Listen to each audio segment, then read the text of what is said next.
Glasses off, David Cole. Getting ready to rock and roll, ladies and gentlemen. Let me just flick this here. I just had an Adobe update, of course, right as we go live. Hello, EKN Nation. My name's Rob Howden. That's David Cole. Yeah, I was doing that wrong.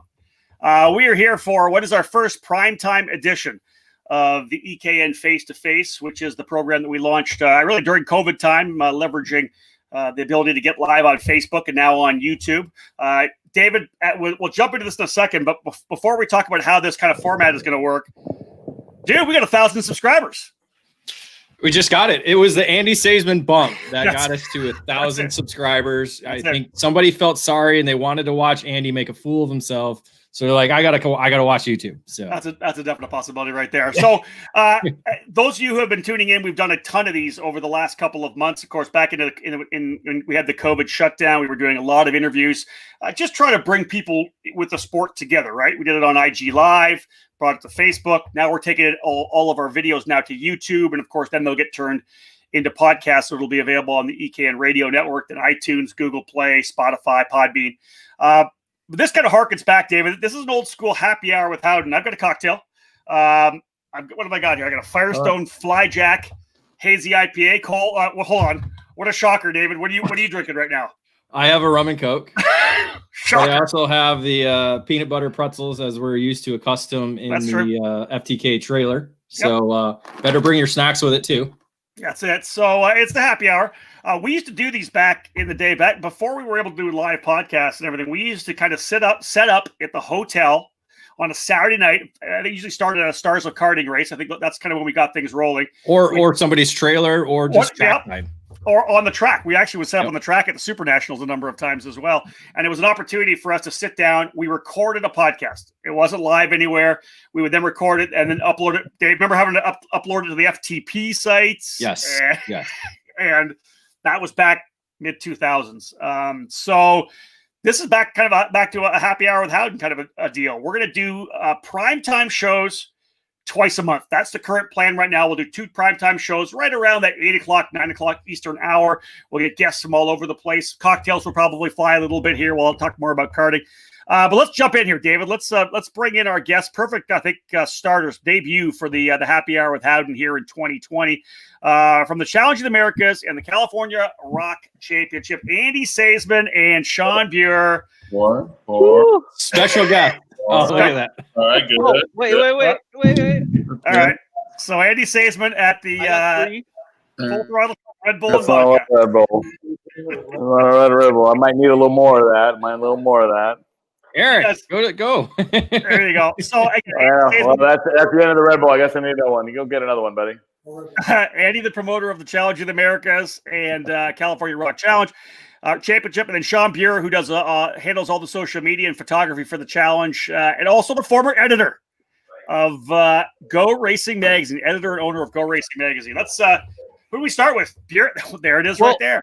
I think. Oh, nice. Yeah. So Do you remember this one? I do. That was a good shot. The May 09 all FTK episode when I first moved into the shop. So Buer, what do you got? We got beer. I got beer. Cole's got Karting. Well, the first thing is I clearly signed up to the wrong thing because I thought this was like the fireside with felines, drinking party here. So I mean, I'm not even wearing a karting shirt. Wait. Oh Jesus! There we go. He lost his earbud. That's okay. I lost an earbud, but he's going I got Odenthal. one. He's going Odenthal. Yeah, we went in the fire. I'm going with Odenthal. And so cocktail wise, I have a beer for Andy, who is now allergic to beer.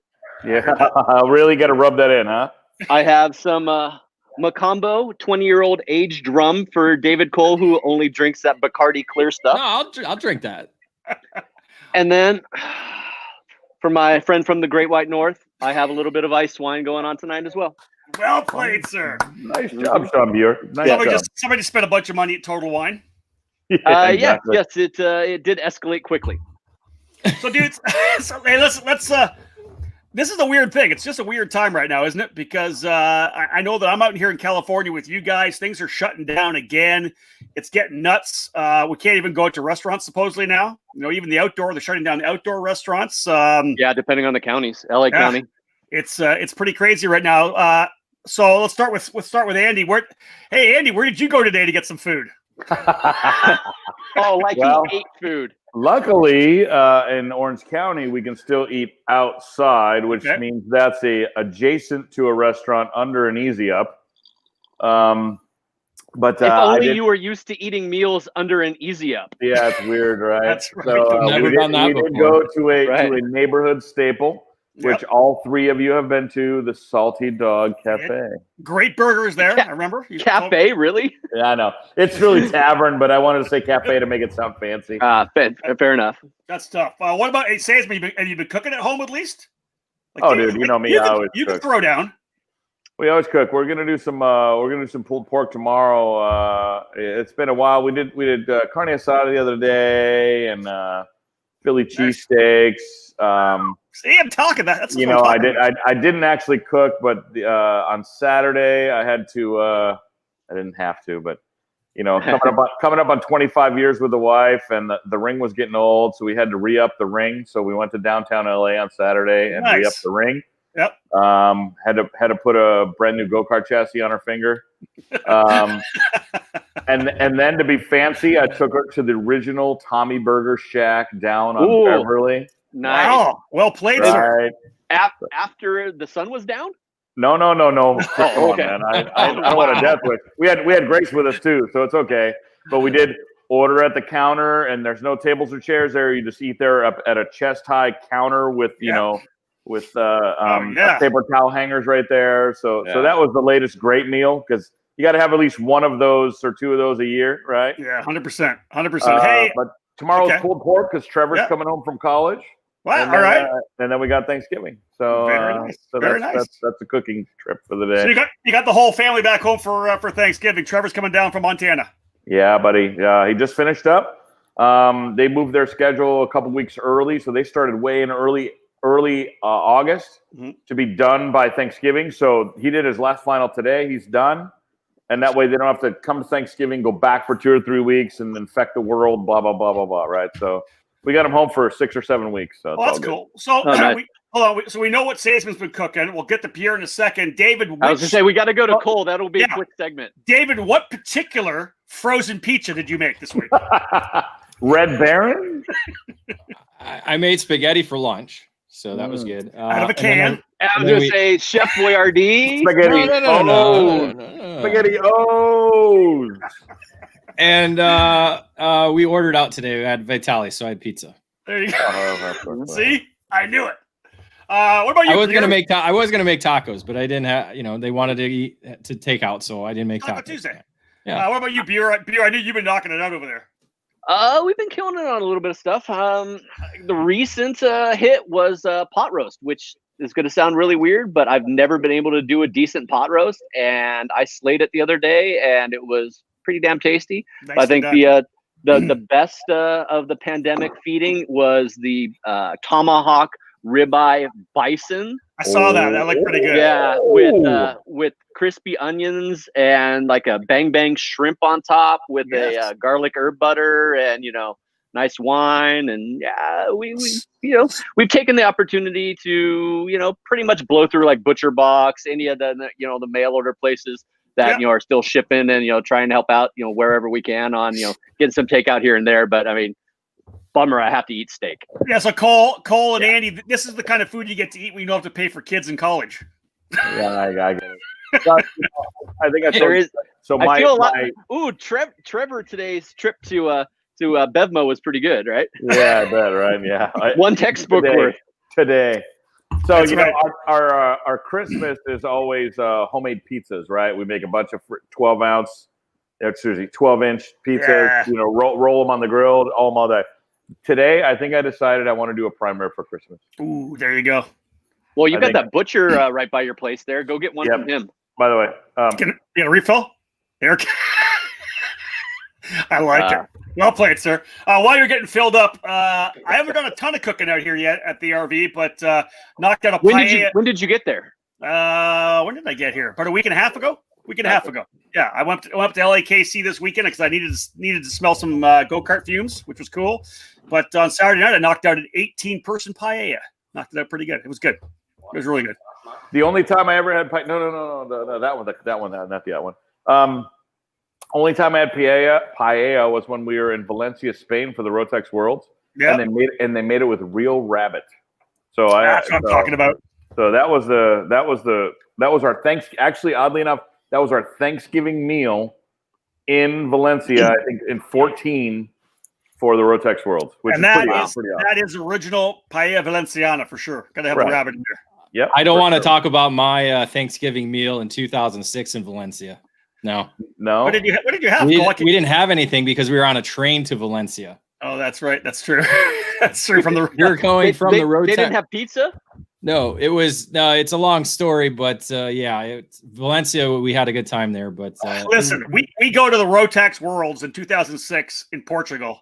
And you know the amount of food that's there, the steak and it's interesting food. I'm loving it. You know, steak on a stick and all the fish and everything. We found a pizza place one time in Coles, and that was just like a little life for a little bit. And then on the way back to Porto, we had to stop and get fuel for the rental car, and they had a Burger King there. Oh, geez, here we go. Cole and I have been with each other at that point for over 2 weeks because we did the Super Nationals, flew straight from the Super Nats to Portugal. So we're already sick of each other. And he's eating this Whopper like it's the best thing that he's ever had. And I'm looking across the table like, I hate you so much. not just a Whopper, a gas station Burger King Whopper. Whopper. It was better than the ham sandwich we had on Thanksgiving. Believe me. He was on that thing like he was on his high school girlfriend. I mean, he was all over it. So hold on, and listen. So here to wrap that up, after the Formula BMW World Final, we come back to Madrid for a couple of days before we take off. Right. You know, I'm going out. I'm having like late night meals. Like tapas at 2 a.m. David, where did we go for dinner for one day in Madrid?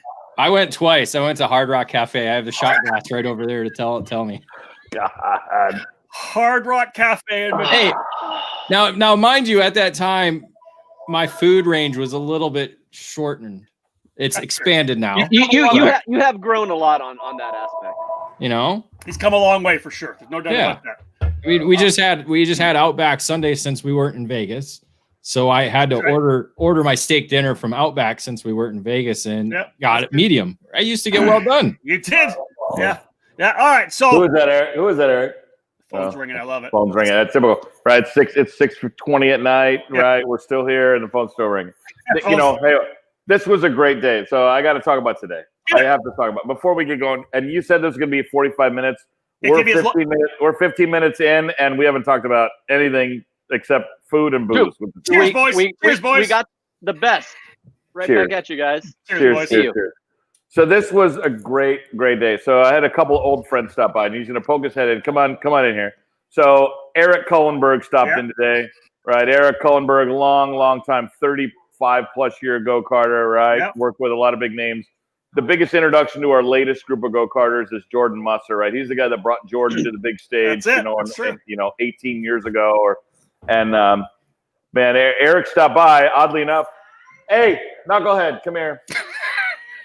Yeah, you. No, like not that you. narrows it the other one. So, hey, David, he's in town. He was in town today to meet. He's just taking a vacation. And he was coming to meet Mike Mountainer to pick up a bicycle. Mike works for Santa Cruz. He came to pick up a bike, and unfortunately, he's not good to drive home now because we took him on an FTK drive around. Yeah. But what a great day to see a couple of your good old friends, man, from the old days. And me. And well, he's with me every day. But to see these beer. Oh my God! Yeah, it's Sean Beer. Where's Sean? Holy shit! You can see what kind of day it's been, right? Wow. These guys are not experiencing the FTK ways. Man, right. I love that guy. So I just wanted to say hype out because this is a great afternoon. I just want to say thank you to my two friends for coming by. Awesome. That's awesome. Right. You guys are obviously on the pipe all afternoon. That's good. I meant the exhaust pipe. That's good. I know. You just say hi. Just wave hi. All of a sudden, here goes a Santa Cruz bicycle. Here's the plug. Here's the Santa Cruz bicycle plug. That's gonna hit me in the head. I need one of those. All right. Does it come in man colors? Does it come in man colors? Sean says. No, this is man colors. All right, perfect. Get on the spike here, man. All right. Well, thank you guys. We're going to start talking business. Appreciate you guys coming by today. It's fun. Keep hanging out because we got more booze to drink. There you go. All right. So let's jump into the serious side of this happy hour with Howden face to face because, Andy, we talk about we're kind of like talking about COVID and how we've all been cooking our own food, and Cole's been ordering food in. We've all been ordering food in. Dude, the COVID thing, let's be real. Let's get back to what, March, April, May. You guys are getting ready to start you had this Challenge of the Americas, first 2 rounds, record numbers at Cal Speed. You know, you and I are talking on the Saturday night making smash burgers. Dude, when we get to Sonoma, it could be 170. I know. Yeah, it's good. 170. Trust me, I was right? super freaking excited for sure. Yeah, maybe 200. Like, it was just that there was so much momentum. You just don't know, right? You don't know. Yeah. So much momentum. Then we shut down, of course, in the middle of March. You're not able to get your finale done. You cap it off with a couple of weekends, did the best thing to do. But you got to turn around and do California Rock Championship, right? That's a program you knew was going to grow more than it was in 2019. Talk a little bit about about the stresses. You guys kind of rolled the dice and took a race to Phoenix, California Rock Championship, but you went to Phoenix to get a race in because the COVID mandates were a little lighter there. You were able to get a race in, not just for yourself, not just for your crew, but for all the teams and drivers who want to do some racing, get some money in the bank. For sure. I mean, I'll preface this by saying those of us in the promotions business, I don't want to say that we owe the teams anything because we are symbiotic on each other, right? We rely on each other for our incomes. But obviously, we take a risk because if we didn't have races, teams have nowhere to go. So we do need to take a little bit of a risk. We do have a bit of a higher reward ratio when we put on races and have a risk. But yeah, I mean, when we closed down in March, I mean, dude, we were closed here. There were 7 weeks. My front doors were locked. Like, I came in at night. I was kind of hiding from my landlord, so I wouldn't have to pay rent or pay a little lighter rent. Yeah, he's not good with the internet, so he's not watching tonight. But anyway, I'd come in at night and fill 2 waters. But I mean, for 7 weeks, I think my gross income was like $4,000, right? Which, after rent and everything, I made $12. Yeah. So, I swear to God, I'm not Nice. It's the play within the Facebook, within Eric the live is trying to justify to his wife that he hasn't been out all day with us, but he has been out all day with us. He's working really hard. He does. So yeah, obviously when we were out, man, I didn't know what we were gonna do, and all of a sudden, California was still locked down, and Phoenix made the announcement they were gonna have a club race. I'm like, oh, well, can we do that? So I loaded up my customer, Ed Quinn, and obviously my business is mostly on the promotion and distribution side with the tires and the engines and parts now, which is what we just signed on to this year, which has been an amazing thing for the West Coast. I sounded like Trump there, didn't I? Tremendous huge deal. But yeah, so I'm like, Ed, let's go. So we loaded up his car. We threw it in the truck. We drove there. Left at 10 in the morning. Drove to Phoenix. You went old school in the back of the pickup truck? Absolutely. Nice. Yeah, do what Very you gotta nice. do, buddy. Yeah, that's what you gotta do, buddy. Hey, that's my 10 mil. Yeah, exactly. It's everybody's 10 mil. It's probably Musser's. Yeah, well, there's that too. Well, yeah, hello with that guy. So we rolled out there. I watched how they ran the deal. By the way, shout out from Ed Quinn. Thank you, Ed. Hello, buddy. Good old Ed. Good old Ed Quinn. But yeah, Ed came and raced with it. He raced. He had a good time. I watched how they ran things. I'm like, okay. So that night I talked to the president. I'm like, can we put a race on here? Like, can we do this? She said, yeah. Let me check with the county and see if I can get our permit extended. Yada yada yada yada. And by Tuesday, she says, yeah, we're in. So I said, all right, I'm on. So it's worth the risk, right? It's worth the risk. There's a lot of pent up aggression, pent up demand, and we rolled it out. And man, like you said, right? The CRC California Rock Championship started with what 27 entries, Sean. The first. Yeah, I don't think we cracked 30.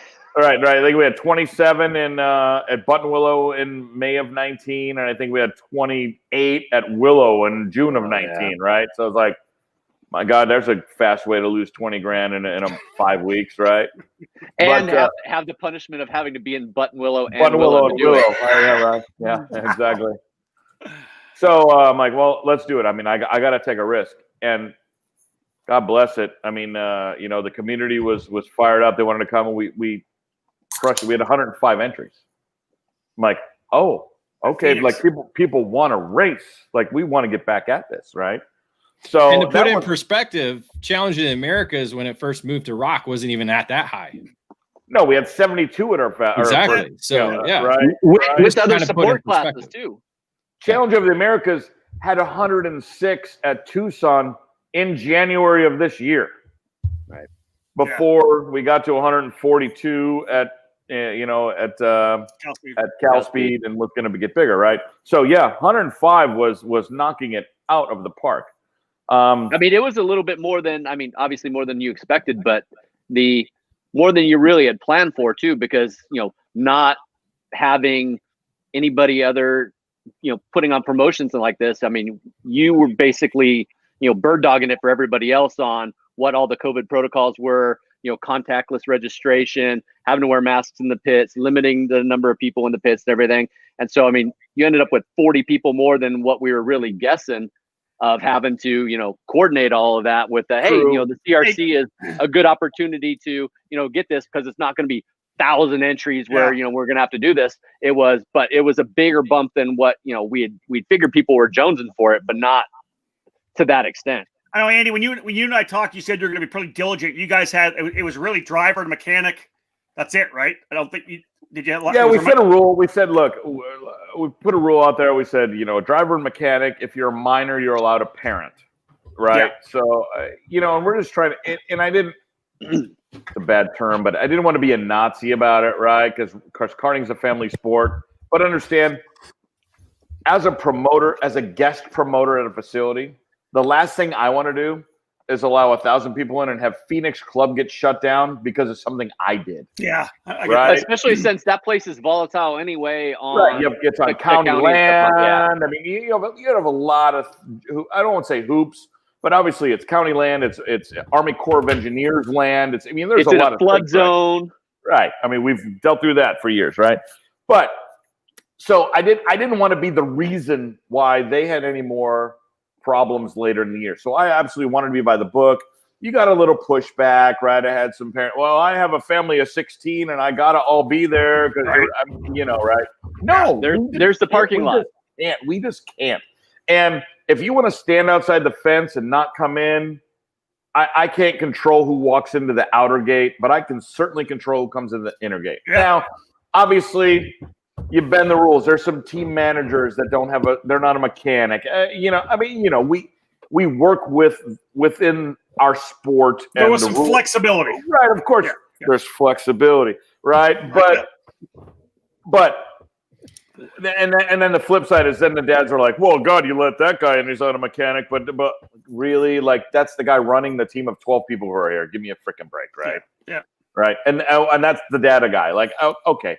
I can move a person or two one way or the other. Just don't bring me a family of 8 for one kid card, right? Yeah. So the bottom line is we got it done.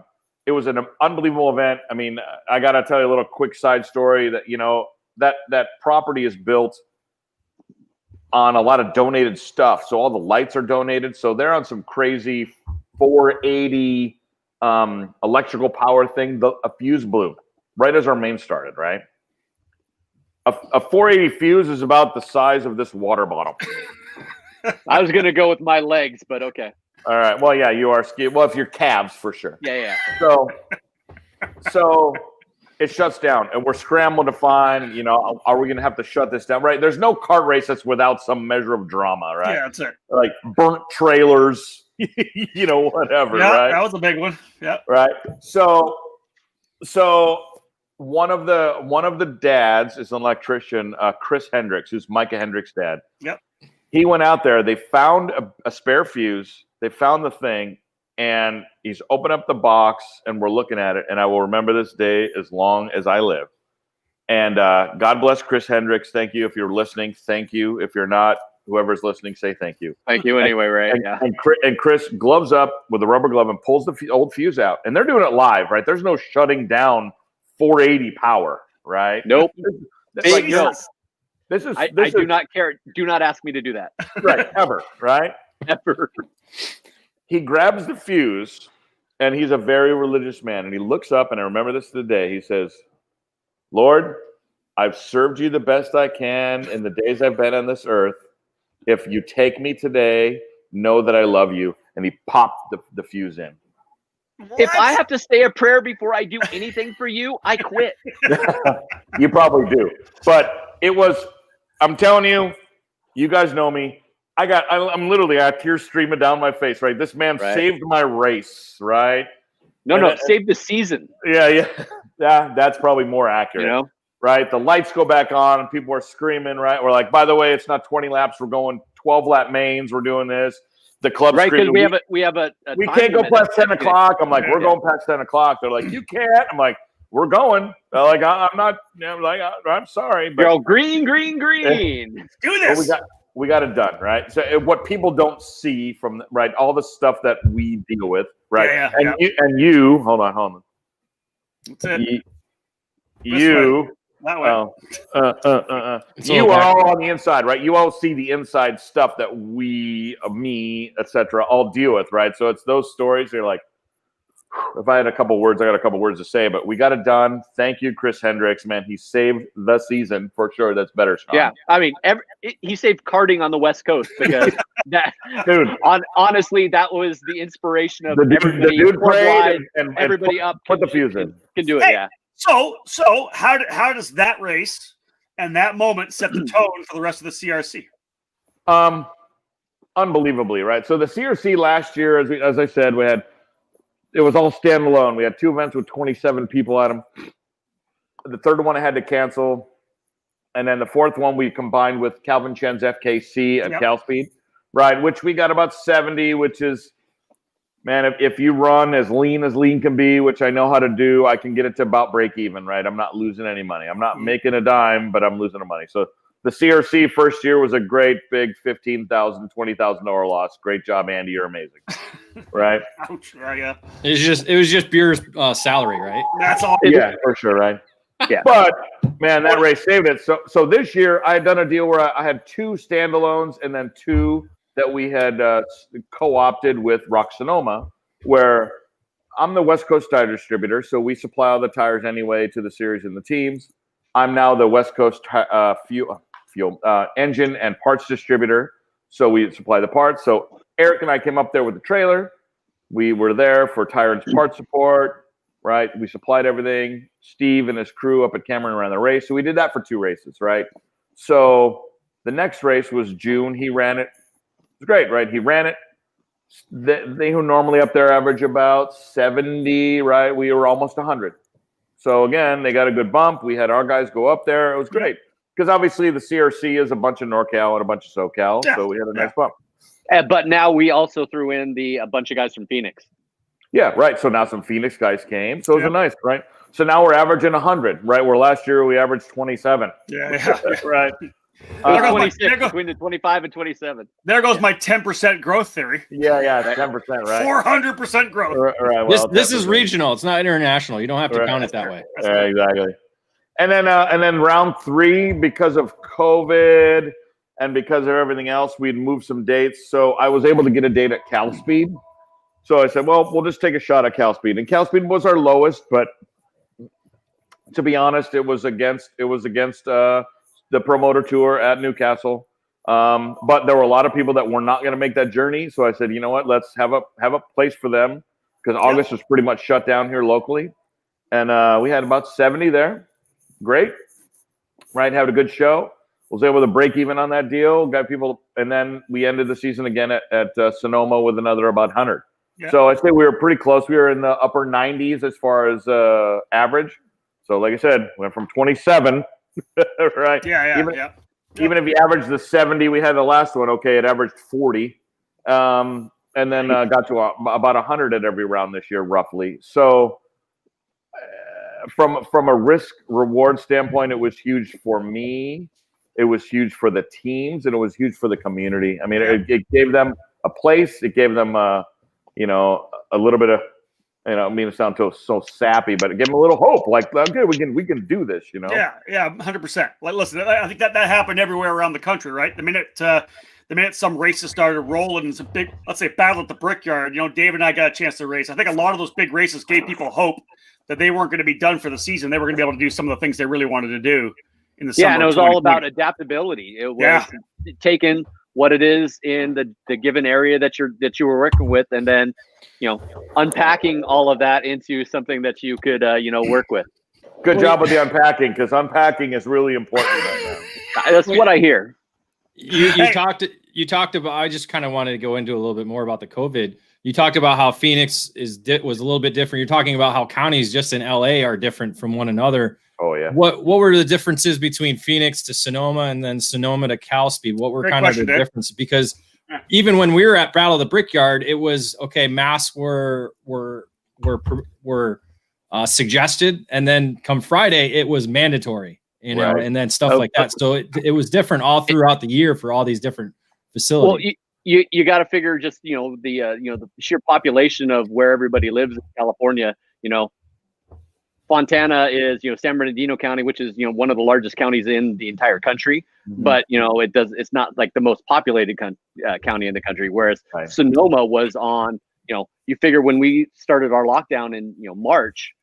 Dude, NorCal was the epicenter for all of California. Like it spread out from there. And so it was, that place was hit really, really hard. And then, once California went into it, Arizona is a little bit on the Wild West aspect on, any given day for things with daylight savings time and stuff like that. And then they just don't have the population numbers. So, I mean, Phoenix is their biggest city, and it's nowhere near as big as, San Diego.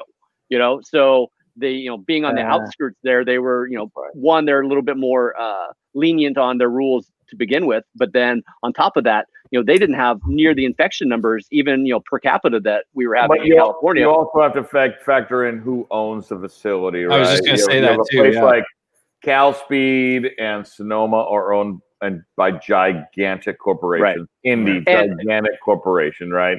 So you add those levels of, liability concerns and lawyers and levels, right? The races that they don't want to affect as well, right? Right. I mean, you go to Cal Speed now. So Cal Speed still today has a limit on 500 people maximum for any event, right? So, and that right now goes for challenge, right? So I'm still going to have to worry about in January we open there. Say we get 200 entries. I don't know, right?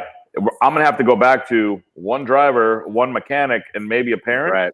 Because 500 people comes pretty quick, right? Yep. Right. And where 500 is that an arbitrary number? Yeah, I don't know where the hell does 500 come from, right? It's a freaking 300-acre, 10,000-acre facility, right? You say 500 per square inch, right? So I don't know where they came up with it, but it's their rules, so I got to follow them.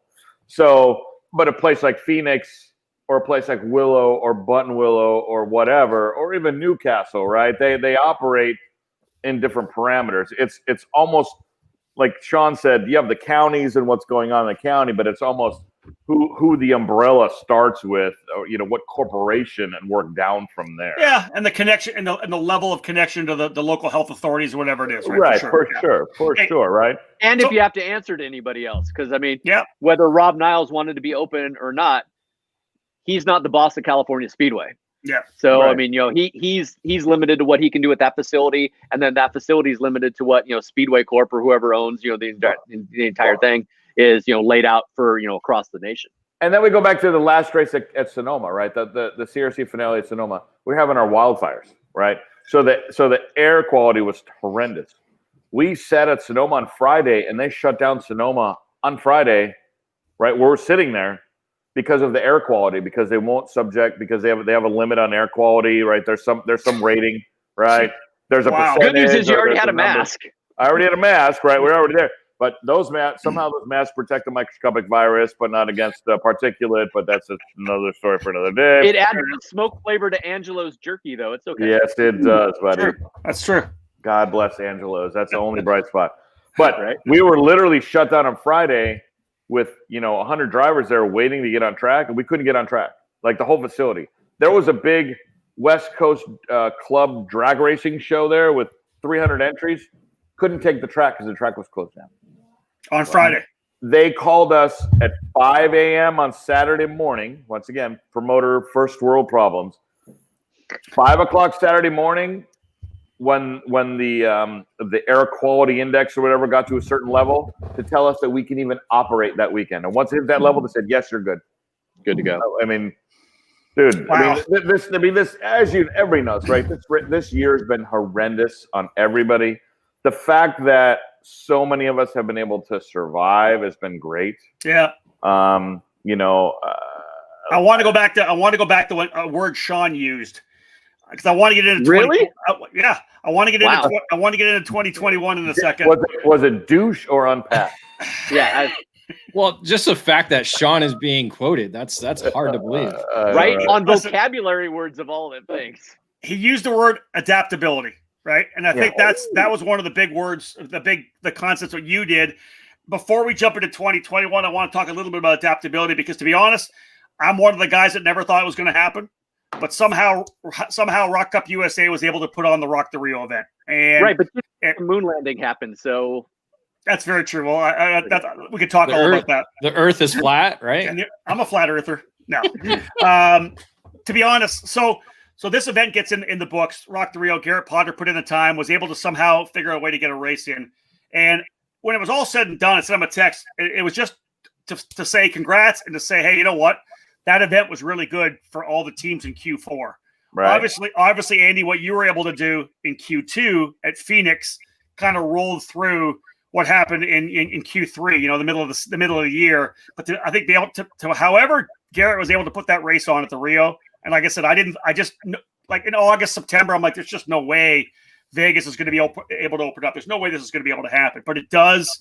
The race goes on. Big success. Great racing. But the bottom line is really solid revenue for the teams at a really crucial time. Oh, I agree. I mean, it's all credit. I talked to Garrett today, and I tried to get him to come on. He said he'd be watching, so I don't know if he's clicked in or if he said hello. But you know, so him saying no, that explains why I'm allowed on this program. I accept it. It's fine. So, I mean, all credit. I mean, Garrett and his staff pulled off a freaking miracle, right? I mean, Garrett and Ursula and Robbie Poupart, right? But it's Garrett. I mean, Garrett, I talk as much as whoever's watching this, I know Garrett does not return your phone calls or your texts or your emails, right? I talk to Garrett probably 4 or 5 times a week. I talked to Garrett twice today. But Garrett and I, in some respects, even though he represents, Garrett and I are partners, right? So we take each other's phone calls no matter what. Yeah. What he pulled off was something short of a miracle. And let me tell you, for the month of October, that dude probably got 10 hours of sleep, right? I mean, just the worries and the late night texts and the things. Like I'm going to speak a little bit out of turn. I'll give everybody a tiny bit of insight that I can talk about. They gave him a plan early, but it was a plan that wouldn't work. Like the state wanted a bubble where everybody stayed at the Rio, stopped at the Rio. We couldn't leave the Rio. Like it was like Shawshank. Like we weren't leaving, right? And NBA. they were gonna open the hotel to us. There were going to be one restaurant open, one bar open, not one gaming table open. We couldn't leave. If we left, we couldn't come back. Well, come on, dude. We know our community. One go-kart mechanic has too much to drink, steps out, wants to go to a strip club, comes back. He's not allowed on the property. Give me a break, right? It's not going to happen, right? We're looking at you, Josh. Yeah, Which Josh. one? Well, whatever. So, Josh, John, Ingelheimer, Schmidt, whoever, right? So obviously that was untenable. That was not going to work, right? He had another plan in place, and then the governor released the thing that said, "Hey, well, we're going to be open, but we're going to release it to 1,000 people and yada, yada, yada." Right. So they released the restrictions. In that time, somebody called, and I don't know who, we don't know who, somebody called and complained and said, "Oh my God, this race can't go on. This is a breach of, what's fair, what's right, blah, blah." Now, only somebody within our industry would ever call, and that's bullshit, but whatever. Anyway, He worked and worked and worked and worked and worked and got it done. And I can tell you quite honestly that it takes 300 entries to make that. We've all heard it, and we all know it takes 300 entries to make that race break even, right? You guys know, Rob, you know, Dave, you know, it's a colossal amount of money. Huge. So a colossal commitment, not knowing what, finalizing things in September, going forward and everything. Right. Oh, you're always rolling the dice. You are. You're always rolling the dice, right? Yeah. And it wasn't a race that had 500 entries the past 5 or 6 years. It was a race that just barely hit 300 last year. So even at its best, it was going to break even. But they took the risk, right? Garrett took the risk and dropped it on the ground. And man, I'm glad he did. It gave the community some hope. It gave the community a ton of momentum. It gave a lot of teams and shops the shot in the arm they needed to get through what's going to be a couple months of this winter, right? It's that event probably paid the mortgage for about 25 teams, right. and probably another 100 mechanics. Yeah, truck payments, trailer payments, whatever, right? I was blessed. I'm a distributor. I went there. Eric and I, everybody knows this. We have about 4 or 5 Masters drivers that travel with us when they feel like racing. When they don't, they don't. They couldn't race. Eric and I pulled the trailer out there. I had to be out there for marketing reasons, because I like to talk to people. You know me. We set up the trailer. We set up the Easy Up. We set the full bar up, and we called our trailer the emotional support vehicle. If your driver was pissing you off, come on by. We got some music playing and a cocktail. Did you wear a vest? Did you wear an emotional support vest? No. I had my FTK vest on. But, he didn't need to be cleared through TSA. He was okay. Exactly. Right. So people just came out and hung out during the day, hung out at night. I mean, I had so much fun. I had no responsibility. I made no money, but I had no responsibility. I had the greatest time. I had the whole race staff there 2 or 3 nights in a row at the end of their day being yelled at and everything else. They came and had some whiskey and some vodka and some beer and just freaking laugh for a couple hours. I mean, it's perfect, right? It's what I do. It's what I'd love to do, right? Yeah. So it was great. The success of that event, if that doesn't build rock momentum for 21 and the years to come, I don't know what does, because man, we know who put their balls on the line and got an event done when others wouldn't.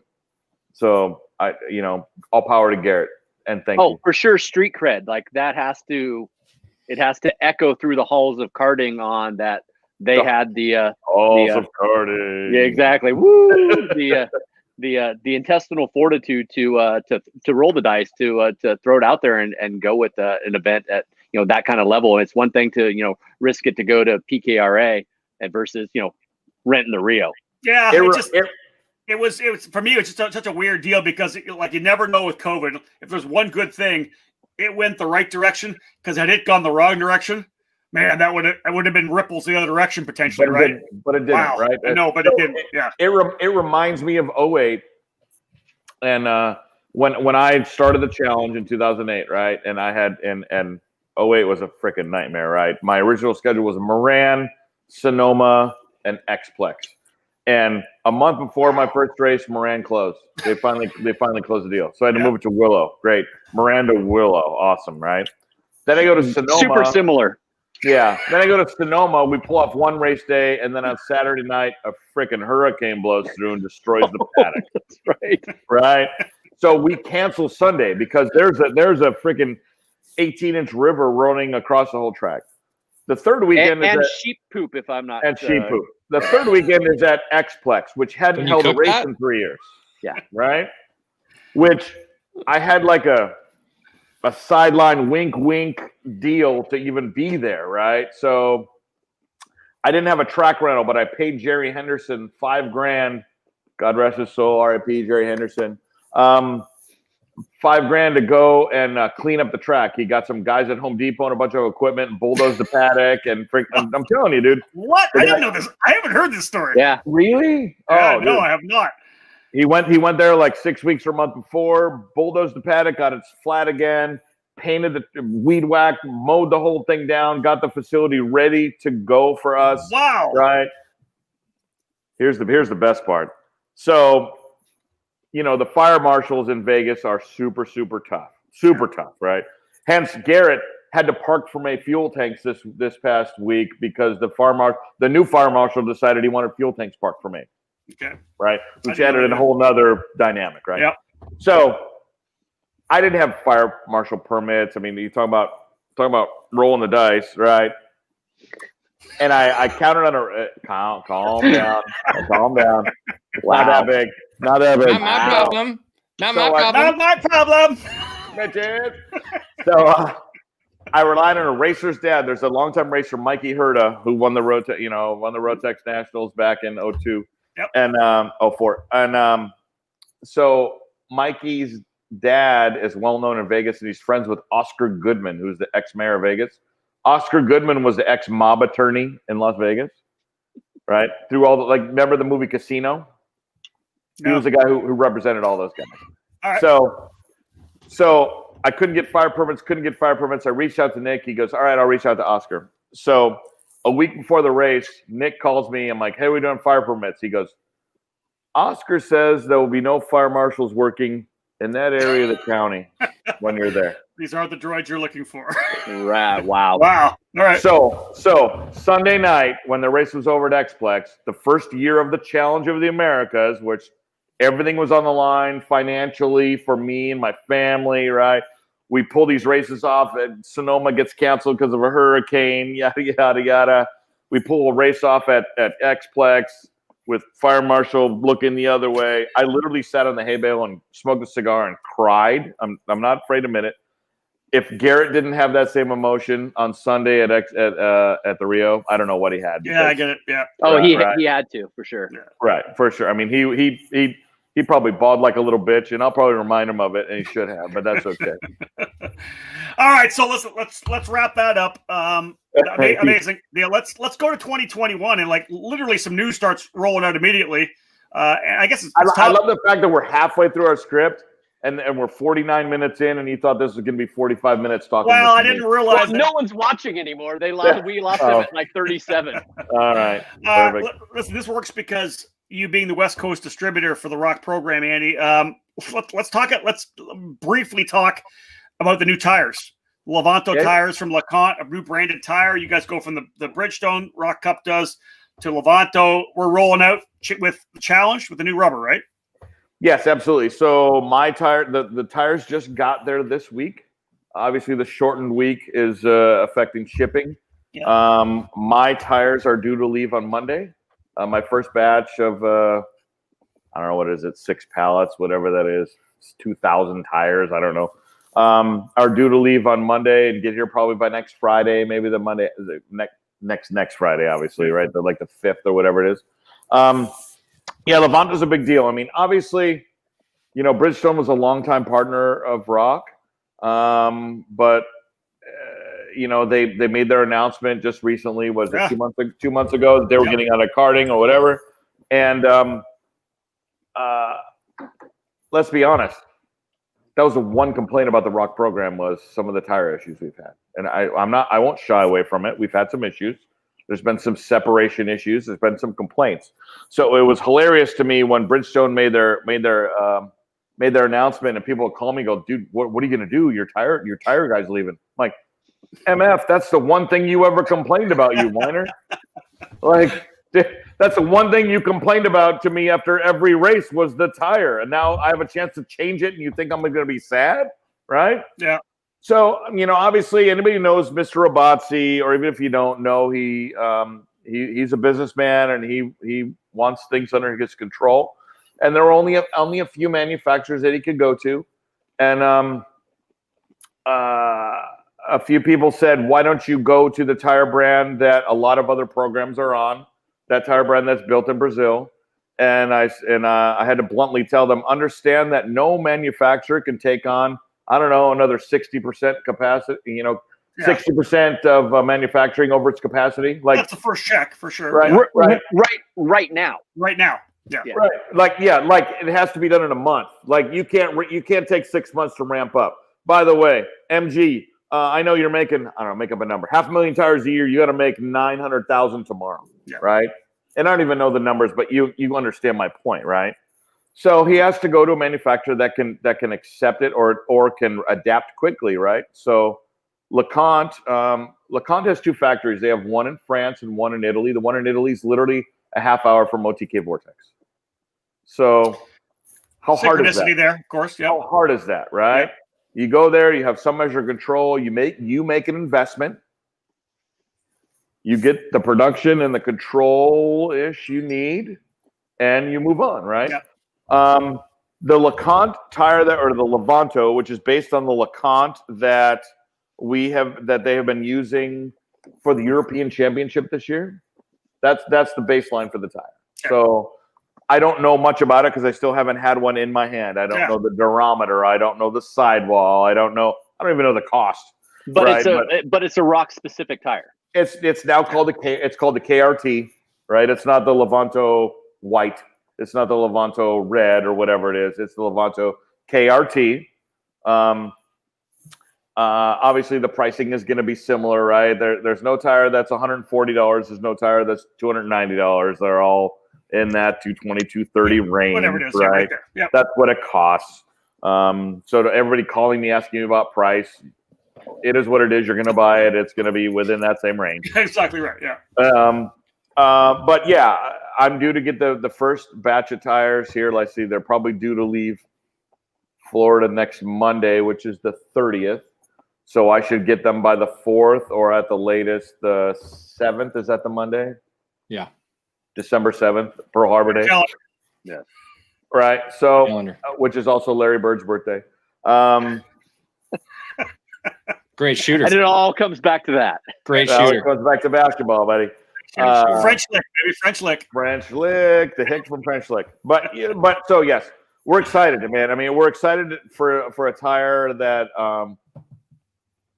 hopefully won't have any separation issues. There you go. Yeah. Like all tires, like funny story about tires, right? So Buddy Rice and I go way, way, way back, right? So Buddy and I, we're talking one day years ago, and he says, "Nice, Dave." I know. There you go, Dave. Good job. His bill's way flatter than that, but black that's okay. socks. Yeah, black socks. Yeah, there you go. I got flip flops, but that's because we're in SoCal. How's the weather, Dave? Yeah, it's snowing today. Actually, I sent you a picture. You sent us a picture of snow on your windshield. Wait. Oh, let me turn down the fire. It's getting too hot. Oh, wrong way. I hope you burn your nipples.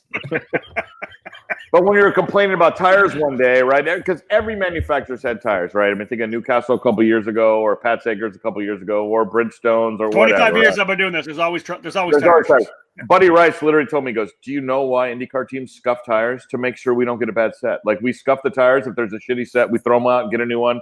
We scuff another set, right? So tires are tires. Because of the rubber and everything else, it's like a natural breathing thing. So there's no perfect tire that has no issues. You deal with it and you move on, right? So did Bridgestone have a few issues that more than we wanted to deal with? For sure. Did this come at a good time? Absolutely. Right. Did it check off probably 3 of the 4 boxes that Mr. Robazzi wanted to check off? Oh yeah. Right. Yeah. So I'm excited. I'll have him here in 10 days and we'll go from there. So boom. One of the things that's going to change with the new brand. And Rob's like, we got to try off the 90-minute show. Keep going, Dave. Dave, talk for another 20 minutes. Let's hear about it. All right. All the classes are going to be on the same compound, because before Bridgestone, and we typically see that with most of the series in karting, is some of the slower categories or younger categories have a harder tire, and the faster categories have a softer tire. This brand will be one tire compound for all categories, correct?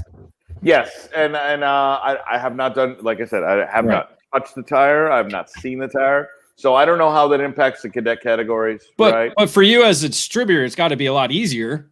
Oh, it's 1,000 times easier. I mean, it's less SKUs, right? So you think about from a dealer standpoint, if you have 2 compounds of tires, right? You have fronts and rears that match for your tag, for your 125 classes, your tag and your shifter, right? But then your hundreds use this tire, which is over here. But then your cadets use this front. But then you also, right? So you have to get 500 of these, 100 of these, and then 150 of these and these, right? So it's like the programming and the management from a distributor and dealer standpoint is won't say a nightmare, but it's difficult, right? And it's hard for dealers, right? The distributor and the importer is the importer, right? We got to carry what we carry. But a dealer who sometimes needs the tire money to pay for their other tire bill, I mean, we know how a lot of dealers have to operate to eke out a business in this sport, right? If you have to now carry 4 different SKUs, but vastly different numbers in all of those different SKUs, and predict and manage and program, that's not a skill that a lot of dealers are really proficient at, and it's a level of capital that not a lot of dealers have. Yeah, that's it. Yeah, so very much so. Yes, where we don't know, but maybe the 4.5 tire may be a little fast for the Cadet. I don't know. It's still so much easier from a business standpoint for dealers to manage. I mean, does that make sense? Especially when you have dealers that now you're right. There's no one program in the United States, right? We obviously have 2 really good programs, right? So there's another program, right? The other program has 4 SKUs, and there's our program that has 2 SKUs. So now there's 6 SKUs of tires dealers need to manage, right? And then if they race here in Southern California with Tri-C, now they have Hoosier. Now you have the LO206 tire with Hoosier and the tag tire with Hoosier. Now you have 10 SKUs of tires that a dealer has to deal with. Yeah. It's just hard to manage your capital and to get and to make sure all your programming is right at the right time. So yes, David, whereas we don't know what the speed of the Cadets are going to be, it's what's going to exist right now. Well, and there's room for development and down the road, obviously, because it's not just USA, it's global.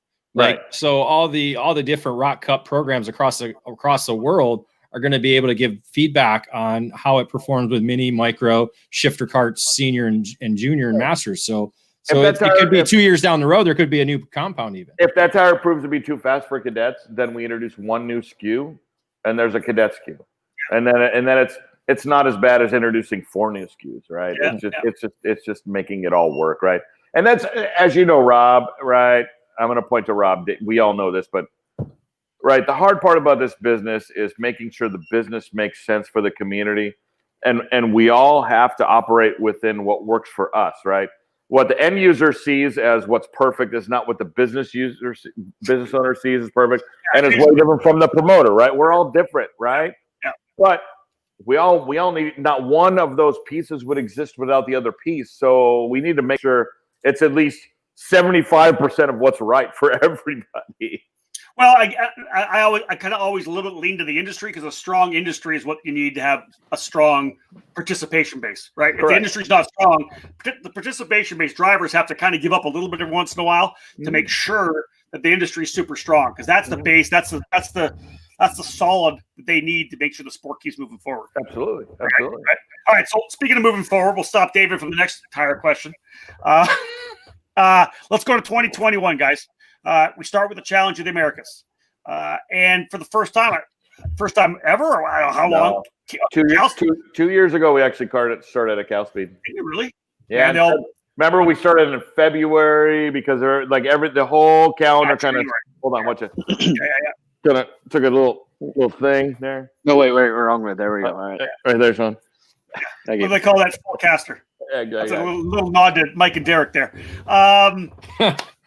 Starting at Cal Speed, listen, you wrap up what would have been, 10, 11 months, right, ago. Great race at Cal Speed, 152 or whatever. You come back to Cal Speed, 142, lots of momentum, coming off what you did with the CRC, coming off the Rock to Rio. Let's just talk about your decision to start at Cal Speed. What was the reason for it, and was it to potentially maybe play off some of that momentum that you built? I wish I was that smart. No, he's not. Look at Rob just choked. Originally, I had Phoenix starting and Cal Speed at second, and then with all the COVID reschedules and shuffling, NASCAR dropped their date right on top of the challenge date at Cal Speed. The COVID of the America. The COVID of the America. And what I should have done, like every internet keyboarder, was get on NASCAR's message board and motherfuck Brian France. Oh, sorry, America.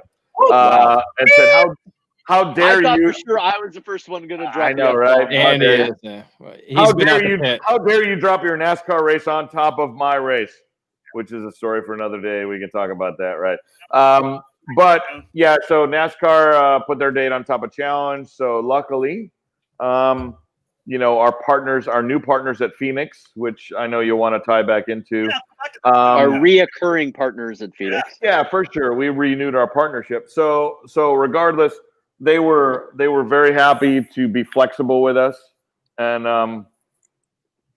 can you send Eric to my house, because like I'm kind of short on booze. I need to make a trip out to the refrigerator. I need a refill. Eric, Eric. So they were okay with switching. So I said, hey, let's flip flop the dates. Let's start at Cal Speed. We'll go to Phoenix, and then we'll end at Sonoma, which has been our traditional ender for many years. Right? We've taken a break or two, but the sideline benefit is for sure, Rob. I mean, anybody who's in my business knows you get the Cal Speed bump. You get 20-25 entries going to Cal Speed, right? Because we all live here. Huge local community. There's 25 million people within 90 minutes of Cal Speed. That's pretty freaking simple, right? Yeah. There's no track in the country except if there was one built in downtown Manhattan that has that amount of population within that that range, right? So yeah, the sideline benefit is for sure. We're starting there, and what I hope is, yeah, we start at 160, 170 or whatever. We win it at 140. So to grab another 20 or 30 after the momentum of Rock the Rio, after showing all the cadet dads what we're willing to do, after showing those 100cc parents what we're willing to do, right? The shifters, we had 50 shifters there, right? So at Cal Speed last year. So, I mean, man, if we don't have at least that cared enough to run in the dark. There's Dude, that was too. awesome. I forgot about that. That was awesome. Oh, I got another story. So Which we have solved that problem for this year going into Cal Speed. all right, so Sean wants to talk business. So no, we're not getting lights. But for this year, for sure, we're going to get 2 ambulances at Cal Speed. So Ouch. So Ouch. Good for you on the investment. That costs a lot of money for a potential issue. Well, yeah. We'll all pay for it. Every dad told me they'd be willing to spend $100 extra to have a second ambulance at Cal Speed. So the good news is they don't have to spend $100. They're just gonna have to spend $50, and that's okay, right? Yep. But we're gonna bump our entry. I haven't bumped my entry fee up in like 6 years. We're bumping our entry fee up a few bucks, $50. But we're gonna get 2 ambulances Cal Speed. We're gonna allow camping starting on Wednesday night. We're gonna give a bunch of added value to pay for all that.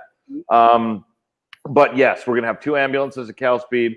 We may even have to start early because of lights. We may have to start at 7:30 in the morning. I don't know. I haven't plugged in the schedule yet, right? Yeah, count me out at that. I'll see it at the heat races. You don't show up till lunchtime anyway, Bureau. It's fine.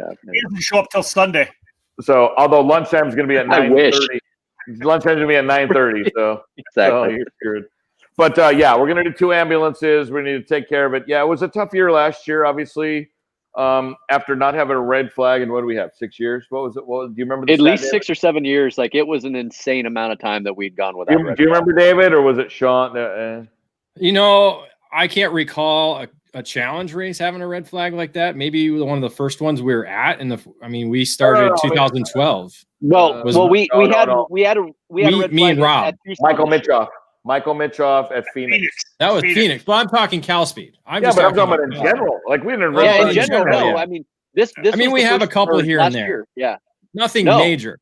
Nothing major. It's been like 7 years. This season was, or 2020 season was the first one in like 6-7 years that we had to stop a race, and we stopped one at Tucson for a minor incident, but it was on the track and stuff on it, so it was the right thing to do. But the Cal Speed with the multiple incidents that we had that just killed the daylight and everything, but like that was the first time that we had to roll an ambulance in at least 6 years. Yeah, it's crazy, right? Well, at least Mischoff wrecked right in front of the ambulance. There wasn't one there. Oh, there wasn't one there. Was there? Right there. That's right. Yep. Oh, the EMT I think was there. Maybe. Yeah. No. So Arizona. I'll tell you an insight. So in Arizona, ambulances are very difficult because they're like $500 an hour. because they all run through the county. But when I go to Phoenix and when I go to Tucson, I hire off-duty firemen to work, which are actually far more qualified than two monkeys that sit in a BLS ambulance, right? And I hate to say this as a promoter, that's who we hire, but that's who comes in these ambulances, right? Two EMTs that took an 8-week course at the junior college, and that's who's working these ambulances, right? And field those complaints to Andy at FTK. But that's the rule. That's because they come, they perform first aid, and if something happens, they call an ambulance, right? Right. But at Phoenix and Tucson, I hire off-duty firemen to do the job, and that's what's been our savior, because those guys are trained for. Those guys are, as you well know, literally a step below a doctor. I mean, they're trauma surgeons, damn near, right? A good fireman could actually probably do a trach at the scene if he had to, right? Right. So yes, Michael Mitchoff's when the firemen got there and they saw him. Do you know the story? You remember the story? I was there. Yeah. We were all there. They saw something. He immediately went pale. They called the ambulance. They transported him, and it saved his life. Yeah. So and then he came back and raced again. He came back and raced again. He raced with us. Not the next day, though. No. That was the last race he raced with me, because it was kind of the end of the Rotex years, right? Because he was a Rotex guy. Yeah. The first race I got him back was at CRC Phoenix this year. And when I saw him, I went, God dang it, Mitchoff, the last time I saw you at Phoenix, you almost died. And that kid gave me the biggest hug. You looked like a corpse, and we were glad to see you. That kid gave me the biggest hug ever, right? When he got hurt, I called, I checked on him. We talked on the phone in the hospital several years ago, right? He's like, man, you don't have to do this. I really appreciate you calling me. I'm like, dude, you got hurt on my watch. Like, of course I'm going to call you. That's right. I'm not a promoter. I'm a go-kart guy, and you're one of my racers. Like, I love you, buddy. So it was good. He appreciated that. He's always been loyal and a good friend. His family's been great. So let's wrap up the CalSpeed program, and then we'll move on to Phoenix, and then of course a little bit. We'll just maybe talk a little more about that. Then CRC. So hey, first off, when does registration open for? First couple of weeks here in December. We're shooting for like the 5th to the 10th ish. I wanted to open December 7th, Pearl Harbor Day, but Sean in his other job says he's just too busy. It opens when I get to it. But we're going to be using the MOM system again this year. It's been pretty good to us. We have the occasional snafu, but it's mostly user error that we can figure out right away. So it'll be the same system that everybody's utilizing. So I've looked at the Kart Pass, and they've showed me Kart Pass, and that's great for the waivers. Have you seen the Kart Pass system that I looked at it briefly? Yeah.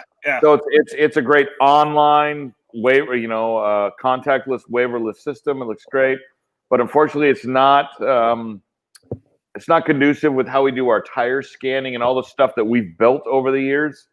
So, we're going to give them kind of how we do things and see if they can integrate it. But for now, we're going to do things the way we've always done. And the way the customers are used to doing it.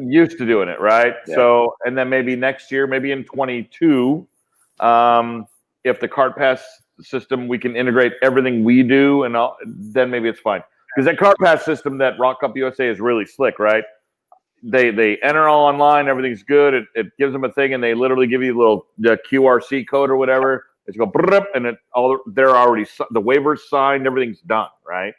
So you don't have to have all the waivers and all the signing and all the touching, right? So that's been good for them, but I just can't. I'm more comfortable with the way our system is right now. Yep. But yeah, we'll open up here in 2 weeks-ish. 2 weeks, yeah. 2 weeks-ish. But I mean, that's still 5 or 6 weeks before the first event. That's fine. We always close the first one a little early because we got to bring in all the big tires and we got to get containers and all the stuff to kind of get us through. Once you guys push out on social media, we'll share it out on eKarting News for sure. as well. You guys know that's coming out if you didn't see it. All right, so let's move to Phoenix. I know we don't need to talk too much about the finale. Sonoma, it's where you've always done it. Great track, one of the most. You and I always say most beautiful views in all of karting in North Greatest America. You can't beat that. Yeah, Greatest piece of karting real estate, buddy. Okay. Greatest piece of karting real So estate. I'll give you an opportunity to talk about Phoenix. You know, they were there for you guys, or whatever connection you guys made to be able to have that CRC race earlier this year back on the schedule for 2021. I love Phoenix. It races so well. It's always a great place to run at. Just give me your thoughts on solid Thai food. Good Thai food. You're right. 100%. Oh, we have chop. We do have chop. We got a chop there. Yeah. Great food trucks. Great food trucks. Great food And trucks. I look forward to more ghost pepper tacos. Ooh, The thing I love about both. Right. So backtrack. Challenge of the Americas in the size of the program and what we have to provide. Right. And other national programs. Right. When people say, why don't you go here? Right. Whether it's to me or Tom or to Mark Coates or to these players, right? Yeah. We have to provide a certain level of facility, right? It can be the greatest ribbon of asphalt on the planet, but if it doesn't have a grid and a scoring tower and a this and a paddock and and an airport within a half an hour and hotels and restaurants and so there's a lot of amazing tracks in the middle of nowhere that don't have in and out for David Cole. They don't have that you can't get to. They don't have hotels. They don't have restaurants, right? That just So that's the hardest part. Think of a place like Amarillo, and I'm not disparaging Amarillo, right? Badass racetrack, right? Love it. Raced there a couple years ago. Love it. Yep. Hard to get to, right? You got to connect to Oklahoma City, connect to Amarillo, connect to this, connect to that. 4 hotels, a Waffle House, and a Wendy's. You know what I mean? It's like, right? So for Challenge of the Americas, what do I have? We have Tucson, Phoenix, Cal Speed, Sonoma. That's what we have. That's your kind of wheelhouse, yeah. Those are our wheelhouse with the weather, with airports, with restaurants, with hotels. That's what we have to work with.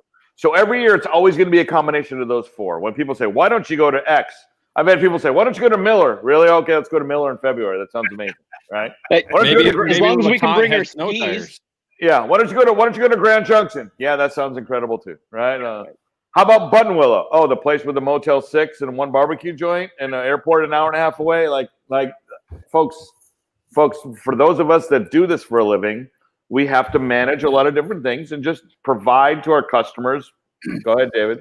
A destination. Right? I mean, in all honesty, you have, because of the program that you have, like you said, it's bringing in 500 to 600 people into one place. Right. It's very hard to do that when they're coming from all different corners of the country or North America, and they're trying to go to one place. Like you said, you can't go to Buttonwillow where there's one restaurant. Well, and the challenge isn't just a race; it's an experience. Yeah. Right. You come to be part of an experience. It's a lifestyle. Well, for you it is. Right. Cheers. Hey, listen, but let's go to a couple questions here. David P has a question. Pull that David P question up. David for Gandy. It's for Gandy. Give me a break. Soft shell. Any significant 2021 rule changes to rock or COVID of the Americas? COVID of the Americas, really? I got this one. No one's allowed from Katy, Texas. Oh, there you go. That was Caddy. I thought it was Caddy. It is Caddy. Yeah, so the significant rule changes Levanto tire. Yep. And I'll say this: I am looking at changing the fuel, and I'll know probably within 14, 15. By the time we go live on our registration. Yep. Meaning that since we introduced Rock to the West, we were on C12, which is what the other significant program in the West was always on, was C12. And I did that to make it easy, right? Everybody had C12 and Motul in their trailer instead of having to have different fuels and different jugs and blah, blah, blah, blah. Well, that program went away. They went to their own oil and went to a different fuel and blah, blah, blah, blah. Right? Well, so Garrett is testing a new Sunoco fuel. Uh-oh, what just happened? Did somebody just post something? Yeah, it's a Pregande. Oh, okay, both of you guys giggled at the same time. Garrett is testing a new Sunoco fuel for use next year, and if he approves it, I'm going to go to that fuel because I'd rather be on the same fuel oil as the national program because the other SCUSA is on a different fuel anyway. So if I'm on a different fuel, I might as well be on a different fuel that matches the rock fuel. No, you have to be on the parity of what the national program is and go from here to there. Right. So Sean had the better answer. David, another question up top there, David, from Sal Menudiato. Wish they would talk about a rock series based at Cal Speed. Andy, has that been a conversation with anybody to have a potential a rock program at Cal Speed? not really. I mean, you know, Cal Speed does a great job for our community, but understand that these racetracks have to earn a living Monday through Friday, or Monday through Sunday, right? So 2 full weekends of every month, Cal Speed is devoted to making money for Cal Speed, whether it be their sprint series, their Ironmans, or whatever, right? So it only creates 2 weekends a month for racing, for what we call racing series, our karting. Yeah, right. Competition karting, right? So that's Tri-C and LAKC. I would love to put on 6 race series at Cal Speed. Months just don't have 6 weeks in them. That's exactly right. Yeah. Right. There's no schedule. There's no schedule, right? And that's the hardest part. I mean, think about it. I mean, we're negotiating right now, right? You have Cal Speed with their stuff, and you have Tri-C and LAKC and ProCard and KPX and Sonoma and CRC, right? There's overlaps in all of it, right? So obviously LAKC is a 100% SCUSA program. That's the road they've gone down. That's their destiny. That's fine. Tri-C is what I would call the more user-friendly program. That's my opinion, but they allow a few different tires, a few different engines. It's more the club-based program, right? And that's why Tri-C is getting 140 entries a month and why the other program is suffering a little bit. But that being said, there's just no room for a rock-based program, right? I wish there was. I would support it fully. I would sponsor it. We'd write the check. We'd get it done. But there's just not enough weekends in a month. It's impossible. Yeah, the CRC is the solution to that, and you're going to get 1 race at Cal Speed, and then you're going to have to go to. We can't even get 1 race this year. I tried to get a date. Yeah. We couldn't. Right. All right. So the CRC dates. We need to talk about that. Right. So look at that. Right now. So we've got Challenge America. We've talked about a couple of weeks from now. The registration will open up for the first round in January at Cal Speed. Round 2, of course, February at PKRA. Final round at Sonoma. What does the California Rock Championship look like for 2021? Looks amazing. Wow. Super amazing. Like, oh my God, it's the hottest thing you've ever seen. Tremendous. That's tremendous. Not from China. We're gonna open May 7th and 8th, which is Mother's Day weekend, but I'm gonna open Friday and Saturday. So I'm going to get – I know Mother's Day is a tough weekend. I understand that. You should be good, Dave. But it's just finding weekends, right? When you look at the calendar and you see Tri-C, LAKC, Pro Tour, Sonoma, Pro Kart, right? Look, as much as my good Swedish friend don't get along, I don't want to be on top of him. I just don't. It doesn't help anybody. It doesn't help anybody, right? So because the guys that ultimately suffer are the guys making $100 a week. A couple $100 a day working in the paddock. Those are the guys that suffer. The team owners suffer when we're all on top of each other. So I do my damnedest to not be on top of people. Trust me, I try. Right. I do not want to be on top of people. We don't want you on top of us either. just saying. It's got to cheers you on that one. Thank you very much. David Cole, almost exactly the same message you just sent me. Wow. So you're like George, you're like Mr. Costanza right there, right? Andy, get off of us. I was in the pool. Get off of us and go to the second round. Right there. So 7th and 8th, Button Willow opener. CRC the typical CRC format is the first day is practice, qualify at that last practice session, and then race the next day, right? So and we did a survey earlier in the year, and that was the predominant favorite among the people racing it. For the 2-day people, right? So we did a survey, right? So when people say you promoters, you assholes, don't listen to anybody, we put out a survey. 100 plus drivers, Sean, 110, 135 actually. Okay. Seriously? Yeah. Gabe, I think like, I even put in answers. It's got to be like 80%, 90% return rate. That's pretty solid. Not too bad. It's not too bad, right? But it was a mix, right? There was people that wanted 3 weekends, challenge weekend. They wanted 6 weekends, single weekends. They wanted. I mean, they're like, of course, right? You get this data smattering all over the board, right? Yeah. So you do your best. Well, we do our best, kind of look at it and figure out, okay, what do we need? So this is going to be my attempt to satisfy all needs. Now, that being said, whatever racers say they want, they never want. Doesn't matter, right? So first weekend, Friday, Saturday. Friday is going to be out practice, qualify that afternoon, race on Saturday, go home Saturday, be home for Mother's Day weekend, right? It's the only weekend from like Easter to Memorial Day that has no conflicts. And right? hey, Carters, take care of your mother. She was there with you on Friday and Saturday. Make her breakfast on Sunday morning. Of course, man. Of course, right? I'd like to just point out that I got a text from an unknown number, so who's not in my contacts. So please message me your name. I look very tired. I'm glad you're part of this to keep Andy focused. Really? What's the phone number? Obviously, Kathy.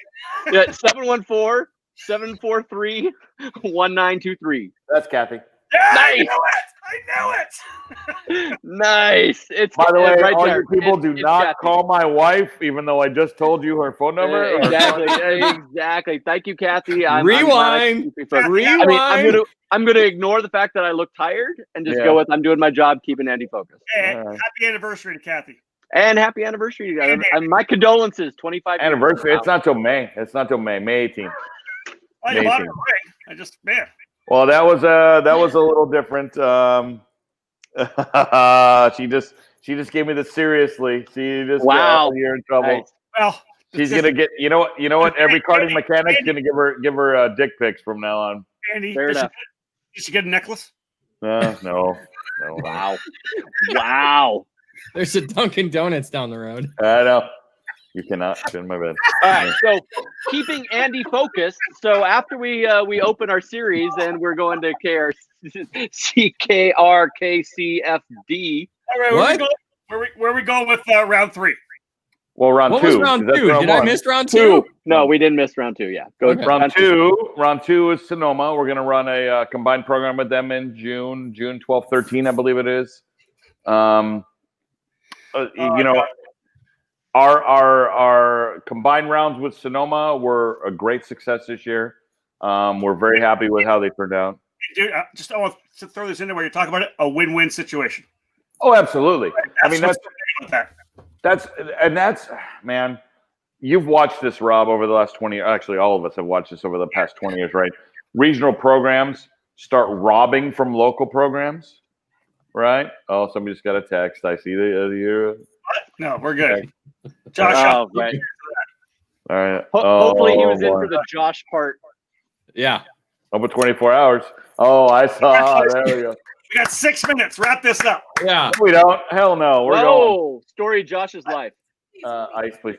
But yeah, regional programs, tend to rob from local programs, right? So this is a way to kind of bridge that gap. We work with the local program, which is Sonoma. Come in. I brought one of the races. I brought a couple extra staff members, so it helped them out, right? We were there for tire and part support and helped them out. We brought a driver or two, had a good time. So it was a win-win. Absolutely, it was a win-win for Sonoma. The third round is going to absolutely be the crown jewel. The third round is we're going back to Pat's Acres. So Pat's Acres has not had a national, regional type race in how many years? 20 years, Rob? Damn, yeah. 2002, maybe? Really? That long? Wow. Yeah. So Eric, bring that over. I believe I'm getting spruced up. I believe it's called being roofied, but okay. He would have Flories. Flories. Flories. Pat Akers, when? What's July 23rd, 24th, 25th. So that's going to be the one CRC weekend that is a like the challenge format, double weekend, right? Because if folks are traveling that far, I want to give them a little more value. 2 finals, right? Have a good time. But Chris Egger wants to do like a Friday night mechanics, race with his fun car. It's like we're gonna throw a barbecue. Concession carts. Yeah. Right. So, if that's the one that I can get the 2 of you that are on the top of the screen there, I would love to have you. Sean, you'll come whether I want you to or not, or whether you want to or not. I don't know how it all works, right? It's forced, yeah. Yeah, exactly. I was looking at the schedule. But yeah, so I mean, there's nothing. There's no USPKS. What's the weekend?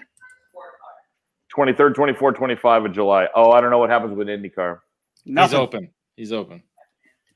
Dave's got his calendar right there. Dave's all, oh yeah, we're going to. All right, Dave. And honestly, summer in Pat's Acres there. You got some fresh berries, like light till 10 p.m. Hey, Rob Howden. Yeah.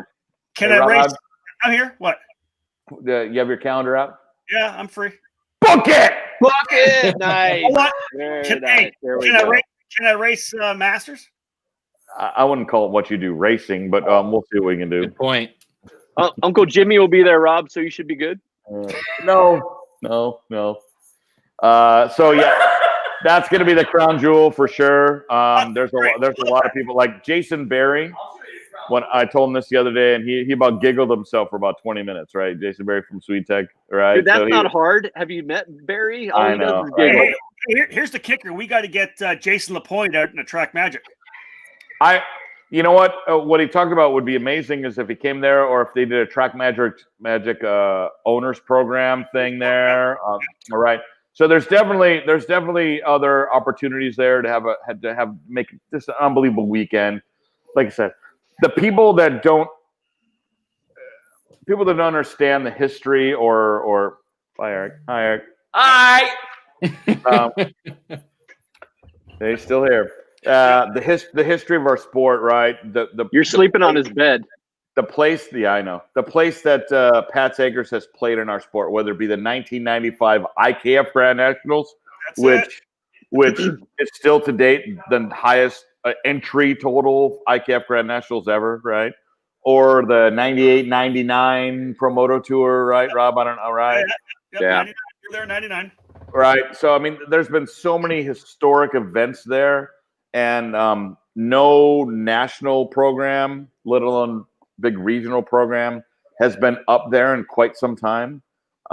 It's worth the risk financially, but I really need the community to support it and to come to a place where you can really make an event and a family weekend out of it. I mean, it's as you know, Rob, it's surrounded on 3 sides by the river. Yeah, you can do a float after the race there, and and most importantly, we talk about the it being a NorCal and a SoCal series typically with a lot of Phoenix guys that were brought in for this year. The drive from NorCal to Pat's Acres is no longer than the drive from NorCal to Calspeed. Yeah, that's actually pretty close. I mean, give or take. I mean, it's a comparable deal. Yeah. So I mean, it's awesome to be able to do that. Pat's Acres also the home of the second Duffy for Danny Hodep. Oh, all right. Good job. Good job. Is she there tonight? Is she his mom? She's still around here. She's in the ring. Right. Yeah. Well, tell her to at least put her head in. We can see say hi. Trust me, she'll come rolling. All right. Let's see me rolling. Pat's Acres. That's I didn't know that. That's a really cool deal.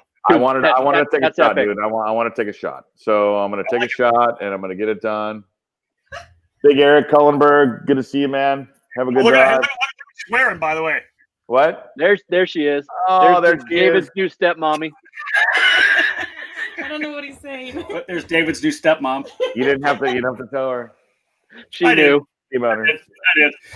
So that's fantastic. Let's all right, dude. Let's so round 4, back to Sonoma. Another combined thing. Sonoma 21, 22 of August. Whatever that Saturday, Sunday is. Same thing. And then I'm working on a September date, 25, 26. To go 5 weekends? 5 weekends, 6 events. Okay. So And that was the feedback from the survey. two in SoCal, 2 in NorCal, 1 big drive away, right? Because we had a lot of people, Sean, that said adjacent states are just fine, right? It was surprising the without getting the haters in on different facilities and everything else and stuff on it. Like I was really surprised by the feedback continuity on the feedback of like it'd be one thing if one guy said, "Hey, let's go to Pat's Acres," that would be great. But there were hey, what's your favorite track that we don't race at? And people were saying Pat's Acres, and you're like, that question. That's good. It was I can almost give you the. Let me see. I could probably look it up in my email. Probably, but but it was one of those things where there were surprise answers on that because I mean you automatically assume based on like the Cal Speed bump and stuff that that's going to be everybody's favorite track to go to. Well, it's everybody's favorite track because it's close. What was the finale location? Did you say that, Andy? I haven't worked it out yet. Okay. But end of September. End of September 25, 26. We have to move an event, a Sonoma event that they had sort of planned. So I gotta ask them to move, which I have, and as long as they get that locked in, it's okay. All right, then so hold on. I'll give you my. Hold on, Rob. What is your favorite non-challenge track? Buttonwillow was 33% of the responses. Pat's Acres was 25% of the responses. 25% from challenge competitors and the California Rock Challenge competitors. So right. I mean, of those, who's raced there? Right. Like that's a baffling high percentage number for the current state of karting, where we haven't had a national program or a big regional program at Pat's in a long time. I mean, and the number 1 challenge track was Sonoma. So the CRC is the number 1 challenge track and the next 2 non-challenge tracks. Like that's good. According to once again, this is going to be the test of what karters ask for. Ask for it. Yeah, that's it. Right? Here you go. It's yours. All right. Whatever karters have asked for these 3 tracks. Nice, show you the world. We are giving you these 3 tracks. If you don't show up to these 3 tracks, shut up forever. Yeah, we've asked you. Yep. And not only that, but I mean, what a great opportunity to run Pat's. Like, dude. Yeah. I mean, obviously, Eggers has been a part of our program for a long time, but that track is legendary. That's the race I'm most geeked for next year. That is the race. All right. I look at our schedule, right? So we have 8 races, right? 3 challenge weekends, 5 CRC weekends. Obviously, we would support Tri-C. We go to other races. But of the 8 weekends we put on, the one weekend I am the most geeked about is Pat's Acres CRC. All right. Do you think we could get Efren to come back and race so that I can race Pat's and lose to him at Pat's? You could get lapped. I was not lapped by Efren. I was lapped, but I was not lapped by Efren. Yeah. All right, let's wrap this up, Andy. Let's ask you to kind of let all that Red Bull and vodka circulate through your body. What's your vision moving forward? Let's wrap it up with your vision for 21, for 22, whatever it may be. Obviously, excuse me, getting challenged to the spot where it's going to be, right? I don't really have any need for a challenge in Americas to be 250. I just don't need it to be that unmanageable. Yeah. I think when series get to that point, they lose the personality of what they really are. And if there's nothing we have, it's personality. Personality, dude. Like that's number 1. Trust me, as you know, people come race challenge for the experience. I mean, the racing, as you know, is as good as any national level race. There may not be 20 guys battling for the lead. There might be 5, but it's still the front of the field is the front of the field. Yeah, it's great racing, yeah. But the personality of the event is by far what gets people there. The culture of the entire series, both series, is a big draw. And by the way, Pierre, I asked Andy that question. Yeah. What? That's what I asked. Whatever. According to his wife, I'm keeping him focused. Yeah. I think he's pretty good right now. Go. Finish. Right. Continue. So, obviously, there's that. If we get to that 170, 180, I'm great, right? We get our cadet numbers into the mid-20s. You know, I don't need to have 50. We get them into the mid-20s where everybody's having a good time. And I think we really showed all the cadets the program that we can put on. You know, obviously they need to buy an additional motor to come race with us. You know, maybe I'll put together a little package where they can buy an engine. Are we feeling some Crazy Andy? You never know what's going to have the Crazy Andy, right? So Nice. I'm going to get some Crazy Andy stuff over the next month, next couple weeks. Maybe we'll put something together. If you register for all 3 rounds, maybe I'll give you a discounted engine and you could buy it and you know, come race with us, right? You know, what's another $1,200 for an engine if you're gonna come race, right? So there's that. And the CRC, I just wanted to build it into a solid regional program. You know, regional programs, if we get 100, 120 carts at every round, that's a solid regional program, right? Right. People look at numbers and they look, oh, if it doesn't have 250, it doesn't count. No, that's not count. As you know, right?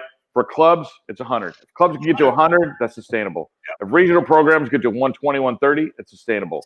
If national programs get to 150, 160, 170, it's sustainable, right? I have no aspirations of ruling the world. I just want to know that there's a viable option for people. And we get to our regional program to 120, 130, and our national program, which is Challenge of the Americas, that 160, 170. Rock is going to be here to stay, which it is. It's proven to be a great program. My staff and I provide an unbelievable experience for people that they enjoy, which, by the way, I've added a member to my staff if you want to hear that at the very end. Is it my replacement? Nope. So I'm confident in what we provide and what we do that I'm excited. I mean, I'm super excited for the next couple of years, man. All right, let's do the staff on that announcement, and then I'll wrap this thing up. All right. So we all know all our go-karting staffs are getting older and older and older, right? Hence the 3 guys. We all look good. I know. I look amazing, right? But obviously, like my race direction staff, right? They're both. I'm 50. They're both a few years older than me. You know, I got Casey Cook a couple of years ago to turn the flags. I got Tyler Brooks last year to jump in as an assistant race director. So we just handled it this week. I'm adding Callum Smith as another assistant race director. Another solid kid who doesn't he still race S5? Well, Callum's now 20. Callum is now married. I know. That's good. That's really interesting. And him and his wife Gianna are probably gonna start helping us out. And Callum's another super experienced set of eyes. I don't want to speak out of turn, but Callum has some things that may, cause him to leave the seat, but he still wants to be involved. And to get young guys that really still want to be a part of it and are a super experienced set of eyes on track, I mean, that's golden for me, right? And as our program improves and gets bigger, we get to that 160, 170.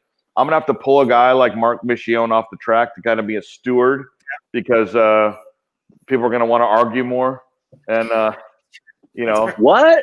That's Mark's role, right? Mark is a great steward because he's a super calming influence on people, telling them that they shouldn't argue without really telling them they shouldn't argue. So it's the next step, right? Super. Oh, here we go. It's the next step, and it's the next evolution. I'm never going to do cameras because I don't really believe in cameras. I don't, right? And what people don't understand about cameras is a $100,000 investment. It's $50,000 for the equipment and another $50,000 every year for a guy to run them every time he comes, right?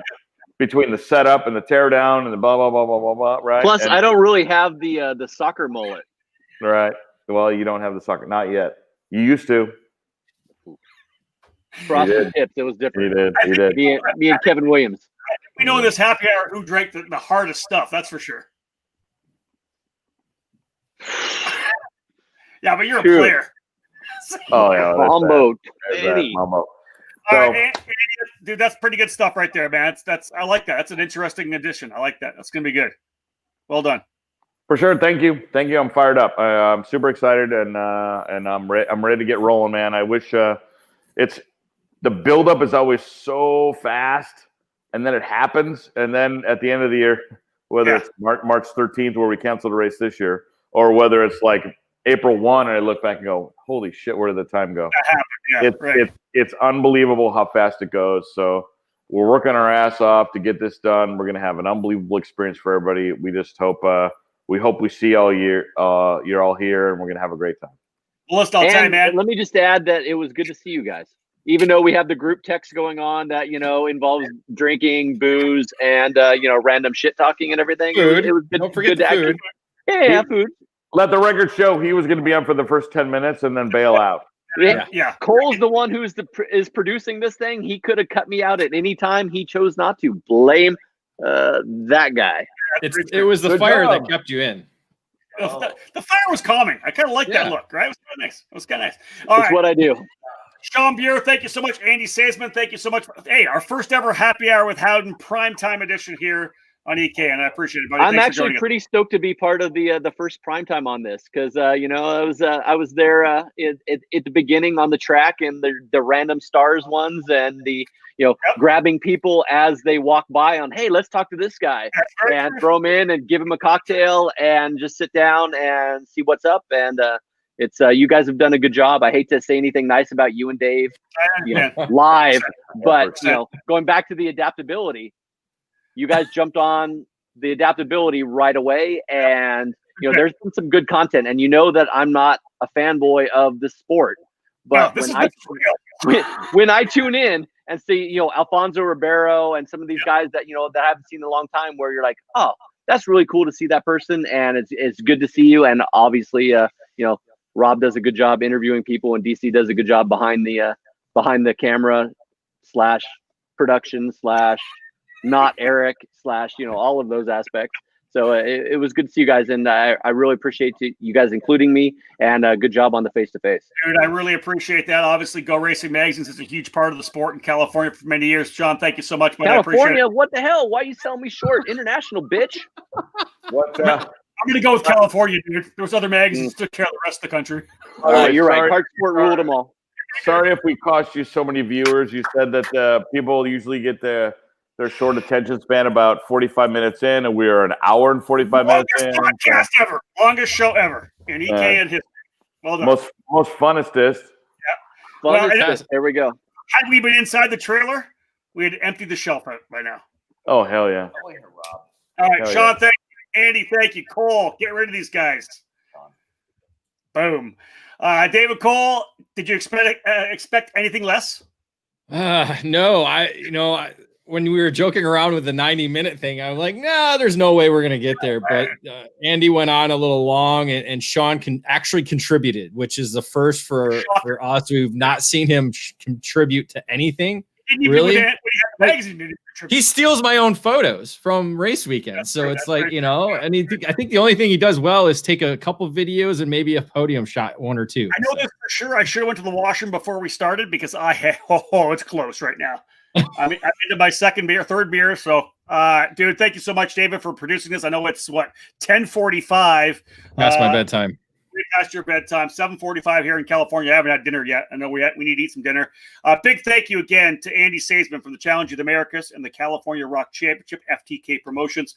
Sounds like it's going to be a big year for the Challenge for sure. Great end last year in February at a premature end to the program with those record numbers at Cal Speed. Back there in January to fire things off again. Karting on the whole, David, everybody would talk to has been really, really strong. Everywhere we went, big numbers, right? USPKS, Brickyard, all fantastic races. Cup Karts North America as well. The sport, I think people really kind of rallying behind it after COVID, saying, you know what, we love our sport. We want to keep going racing. And we'll do more of these happy hour with Howdens for sure. Yeah, like Andy said, though, the momentum and the buildup. Like we're waiting because, as you said, the numbers were massive in 2020. So we're hoping to see that continue in 2021.